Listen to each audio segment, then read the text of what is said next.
DS Reddy గారు presents Kiran హీరోగా, అక్షా ఖాన్ హీరోయిన్గా, అలేఖ్య రెడ్డి హీరోయిన్గా, తులసి ప్రధాన పాత్రలో, ఆర్కే దీక్ష. మన రామకృష్ణ గౌడ్ గారు నిర్మాతగా, దర్శకులుగా ఈ సినిమాని ఒక ఎన్టీఆర్ గారి వీరాభిమానిగా, ఎన్టీ రామారావు తెలుగుదేశం పార్టీ పెట్టి ముఖ్యమంత్రిగా ఉండగా ఆయన బ్యాంక్ వైస్ చైర్మన్గా చేస్తూ ఆయన అనుయాయిగా ఉండి ఎన్టీ రామారావు గారి ఆశీస్సులతో ఆయన ఫోటోతో ఆయన పేరు గతంలో ఒక సినిమా దీక్ష ఆయన చేసి 51 సంవత్సరాల పైన నిండిన అదే సినిమాని టైటిల్ని ఆర్కే దీక్షగా పెట్టుకుంటం జరిగింది. సో ఎన్టీ రామారావు ఆశయాలు ఆయనలో. అలాగే ఎన్టీ రామారావు రామకృష్ణ సినీ స్టూడియోస్ పతాకం మీద తాతమ్మ కళ అని ఫస్ట్ ఆ సినిమా ఆ పతాకం మీద చేస్తే దాంట్లో బాలకృష్ణ గారు హీరోగా ఇంట్రడ్యూస్ అయ్యారు. ఆయన కూడా 51 సంవత్సరాలు నిండి ఈ మధ్య సన్మానం కూడా జరిగింది. సో ఆ ఆర్కే రామకృష్ణ సినీ స్టూడియోస్కి, ఆర్కేకి, అలాగే ఎన్టీ రామారావు దీక్షకి ఉన్న సంబంధంతో ఈయన ఆర్కే దీక్ష అని పెట్టుకున్నారు. అక్కడ రామకృష్ణ స్టూడియోస్ వచ్చేటట్టుగా ఆ పెట్టుకుని ఆయన ఆశయాలు, ఆయన సిద్ధాంతాలతో ముందుకెళ్ళాలని చెప్పి అనుకున్నారు. ఇక తర్వాత నాకు యాక్చువల్గా అక్షా ఖాన్ ఈ సినిమాలో హీరోయిన్ తెలియదు. పొద్దున్నే వచ్చింది, కూర్చుంది, సరే నా కోసం ఏమైనా పని మీద వచ్చిందా అని చెప్పి నేను అక్షా ఖాన్ అని చెప్పి రామకృష్ణ గౌడ్ గారికి పరిచయం చేస్తున్నా. లేదు సార్, నేను ఆయన సినిమాలో నేను హీరోయిన్ అంది. అంటే హీరోయిన్లు ప్రమోషన్కే రాకుండా, కనపడకుండా ఎక్కడో బాంబేలు, ఢిల్లీలు కలగటాలు, మేము వచ్చామా, డబ్బులు తీసుకున్నామా, చేసామా తప్పితే మా ప్రమోషన్ సంబంధం లేదనుకునే రోజుల్లో అందరికంటే ముందు ఒక హీరోయిన్ వచ్చి ఇక్కడ కూర్చుంది అని అంటే చాలా అదేదో పాతకాలం రోజులు గుర్తుకొచ్చినాయి. దాసనారాయణ ప్రతిసారి చెప్తారు, ప్రతిసారి ఏంటి హీరోయిన్లు అట్లాంటిది అక్షా ఖాన్ వచ్చింది. సో ఇలాగే నువ్వు ఎదిగినా కూడా ఇలాగే ఉండాలమ్మా, నువ్వు అలాగే నడుచుకోవాలి. అలాంటి సినిమాని చేసి చిన్న సినిమా. ఇక చిన్న సినిమాలకు వస్తే, సమస్యలకు వస్తే దారుణమైన సమస్యలు. ఒకప్పుడు క్షేమంగా లాభంగా రండి ఓడియాన్లో 5%తో ఓపెన్ అయ్యి 175 రోజులు ఆడింది. సీతారామ కళ్యాణం శాంతి థియేటర్లో ఓపెన్ అయ్యి మొదటి వారం డెఫిషిట్ వచ్చి ఆ సినిమా కూడా 175 రోజులు ఆడింది. మనకి చిన్న సినిమాలు ఒక టైంలో కర్తవ్యం, ఆడది, మనసు, మమత, అట్టాగే డబ్బింగ్ సినిమా ప్రేమ పావురాలు అన్నీ వచ్చి కర్తవ్యం 175 రోజులు ఆడింది. ఆడది బ్రహ్మాండమైన ఓపెనింగ్ వచ్చింది. మనసు, మమత ఉషాకిరణ్ రామోజీరావు ఆడది 100 రోజులు ఆడింది. ప్రేమ పావురాలు రాజ్కుమార్ బర్జాజ్ ఆయన సినిమా సూపర్ హిట్ అయింది. అలా చిన్న సినిమాలు బతికే రోజుల నుంచి ఇవాళ సినిమాలు దారుణం. ఎందుకు దారుణం అంటే టికెట్ రేట్లు విపరీతంగా పెంచేశారు.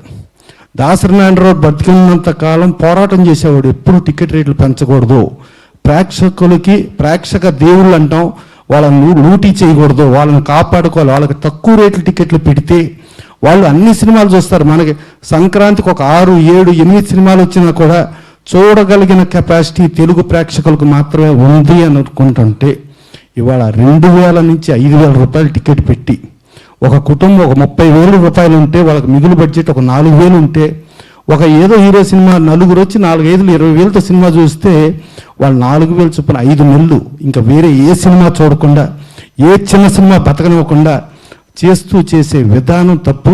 అది మేము కొద్దిమంది మాత్రం స్టార్లు, కొద్దిమంది మాత్రం స్టార్ డైరెక్టర్లు, స్టార్ టెక్నీషియన్లు, కొద్దిమంది మాత్రమే మేము పెద్ద నిర్మాతలు. ఇక్కడ పెద్ద అంటే ఎవరో పెద్ద కాదు. చరిత్రలో చూసుకుంటే జెమినీ వాళ్ళు లేదు. ఇవాళ ఇక్కడ హైదరాబాద్లో చూసుకుంటే రామకృష్ణ స్టూడియో సినిమా చేయట్లా, రామనాయుడు స్టూడియో సినిమా చేయట్లా, అన్నపూర్ణ స్టూడియో సినిమా చేయట్లా, సారథి స్టూడియో సినిమా చేయట్లా, భాగ్యనగర్ స్టూడియో సినిమా చేయట్లా. లేదు, మారుతూ ఉంటారు, వస్తూ ఉంటారు, రియల్ ఎస్టేట్ డబ్బులనో లేకపోతే ఫారిన్ ఇన్వెస్ట్మెంట్ డబ్బులనో ఏదో కొద్ది మంది వస్తారు, వచ్చి మేమే అని కాలర్ ఎగరేసుకుంటే కాలర్ కాదు కదా, బట్టలు కూడా మిగలవు. గుర్తుంచుకోండి, ఇది చరిత్ర. ఇక్కడ అందరం బతికుండాలి, అందరిలో మనం ఉండాలని కోరుకోవాలి, కానీ మేము మాత్రమే బతికుండాలి, మేము మాత్రమే బతకాలి అనుకునే కొద్ది మంది తత్వం అనేది ఎప్పుడు కరెక్ట్ కాదు, పర్ఫెక్ట్ కాదు. ఇక డిజిటల్ చూస్తే మనకి ఇంగ్లీష్ సినిమాలు డిజిటల్ ఫ్రీ, హిందీ సినిమాలు అతి తక్కువ. మన తెలుగు సినిమాలకి ఎందుకు అంత రేటు, ఎందుకు అంత ఎక్కువ అంటే మన సన్సెట్ ఒక మిషనరీ చూసుకుంటే మిషనరీకి 15% డిప్రిసియేషన్తో చూసుకుంటే 7-9 సంవత్సరాలకు ఆ మిషనరీ 0 వాల్యూ. కానీ మనకు అదే 7 సంవత్సరాలు కాదు, 15-20 సంవత్సరాలు అయినా 200% ఎందుకు ఉంటుంది అని చెప్పి మొన్న ఈ గుత్తాధిపత్యం, ఈ క్యూబ్లు, UFOలు చేస్తున్నాయని ఈ గుత్తాధిపత్యాల మీద నియంత్రణకి కాంపిటేటివ్ కమిషన్ ఆఫ్ ఇండియా వాళ్ళు కొన్ని కోట్ల రూపాయలు ఫైన్ వేశారు. సో ఇట్లాంటి సిస్టమ్స్ ఇవన్నీ ఉండి కేవలం కొద్ది మందే బతికుండాలనే తత్వం నుంచి అందరూ బతికుండాలి తత్వంలోకి రావాలి. డెఫినెట్గా ఇదిలో ఉండాలి. ఇక రామకృష్ణ గౌడ్ గారు ఇవాళ కూడా ఆయన ఎంత కష్టంలో ఉండా ఇంతలో ఉండా నేను తిగిపోతే బాగాదని చెప్పి ఇవాళ ఆయన దర్శక నిర్మాతగా సినిమా చేయటం, డిఎస్ రెడ్డి గారు ప్రజెంట్ చేయటం. ఇక గురురాజు గారు ఏది ఆర్టిస్ట్గా రావాలనుకున్నారు, ఆయన మాలో మెంబరు. అలాగే రకరకాల ప్రయత్నం చేసి చివరికి రియల్ ఎస్టేట్లో సంపాదించుకుని ప్రొడ్యూసర్గా వచ్చారు. సాయి వెంకట్ గారు ఆయన కూడా ఆయన ఫస్ట్ వచ్చి ఏదో ఆయన యాక్చువల్గా తెలంగాణలో ఒక గవర్నమెంట్ ఉద్యోగి. ఆ గవర్నమెంట్ ఉద్యోగి నుంచి వచ్చి ఆయన సినిమాలు చేసుకుంటా వచ్చి దానితో రామానుజం చరిత్రని ప్రపంచానికి తెలియచెప్పాలని చెప్పి ఆయన ఆర్టిస్ట్గా ఉండి వాళ్ళు ఇంత కష్టకాలం ఇవన్నీ కూడా ఆయనకి తెలుసు. ఆయన కూడా ఛాంబర్లో సెక్టార్కి వైస్ చైర్మన్గా చేశారు, కంటిన్యూ ఉన్నారు. గురురాజు గారు చేశారు. అట్లాగే రామకృష్ణ గౌడ్ గారు కూడా గతంలో చైర్మన్గా చేశారు. ఇప్పుడు కూడా తెలుగు ఫిల్మ్ ఛాంబర్ ఆఫ్ కామర్స్లో ఆయన మెంబర్గా ఉన్నారు. అలాగే ప్రొడ్యూసర్స్ సెక్టార్ కౌన్సిల్లో కూడా మెంబర్గా ఉన్నారు. అలాగే తెలుగు ఫిల్మ్ ప్రొడ్యూసర్స్ కౌన్సిల్లో ఈసీ మెంబర్గా ఉన్నారు.